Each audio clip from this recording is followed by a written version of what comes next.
Welcome to Knowledge Center. I am going to start a new session that is called microcontroller. So in further videos from today, we will learn about the microcontroller 8051. So this microcontroller will be helpful for engineering students as well as the diploma students.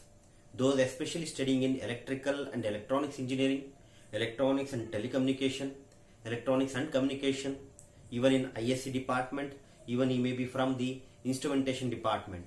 They have to learn this microcontroller. So I hope this will be helpful for the students, those who are in diploma as well as in engineering field. They will definitely get benefited out of it. So I have decided to start the microcontroller subject.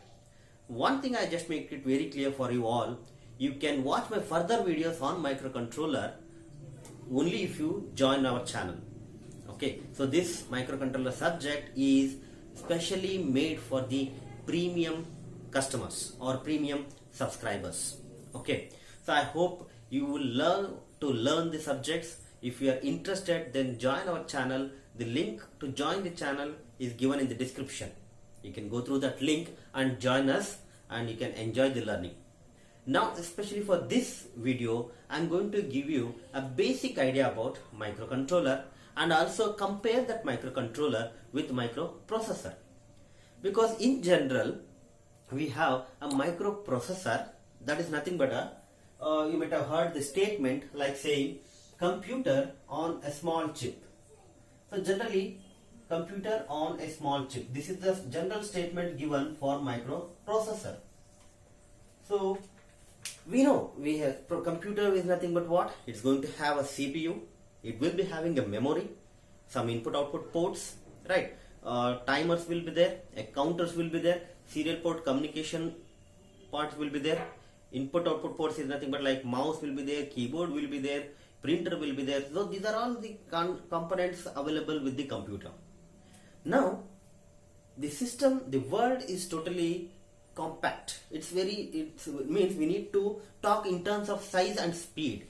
So the size of the system should be small, right? So microprocessor is nothing but the computer on a small chip.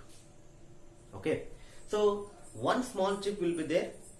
For that chip, we will consider this as a CPU, central processing unit, where we will process all the arithmetic and logical expressions can be obtained here, right?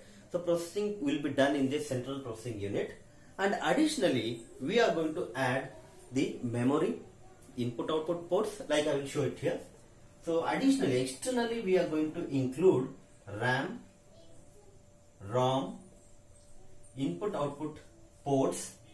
Then we can also have a timers. We can include serial port communication, terminologies.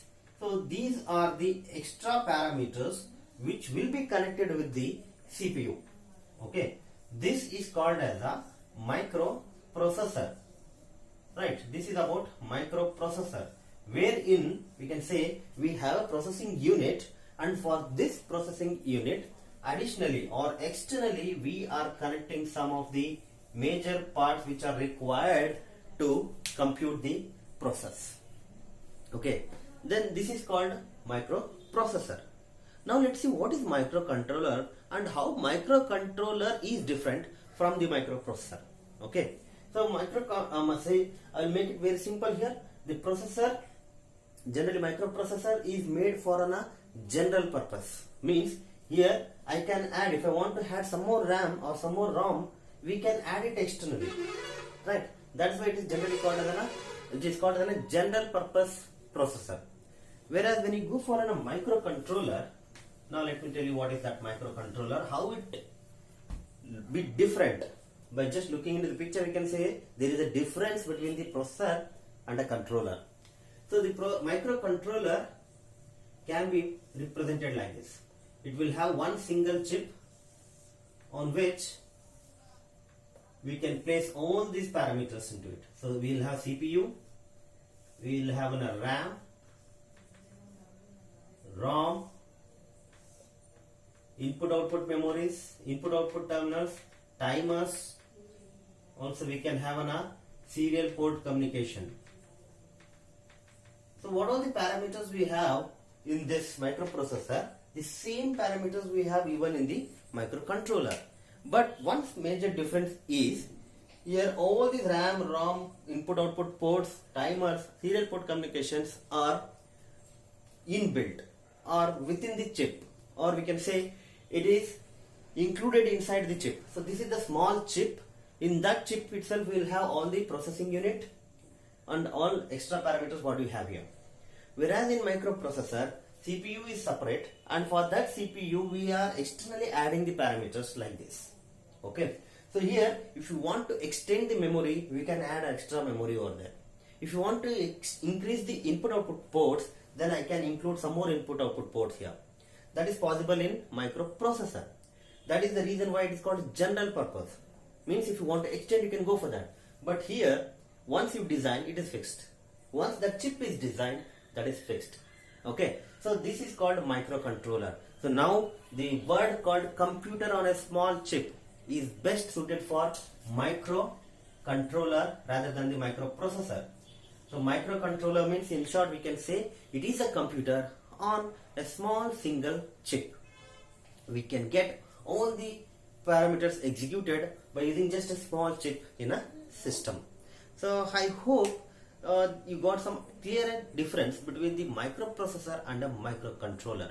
So in further videos, I will take the major concept called that is microcontroller, and even in microcontroller, we have so many companies which are developing the microcontroller, right? We have IBM, we have Motorola, we have Philips, we have Atmel company. So we are going to learn in detail not just about the company manufacturing. In general, we will study about microcontroller 8051.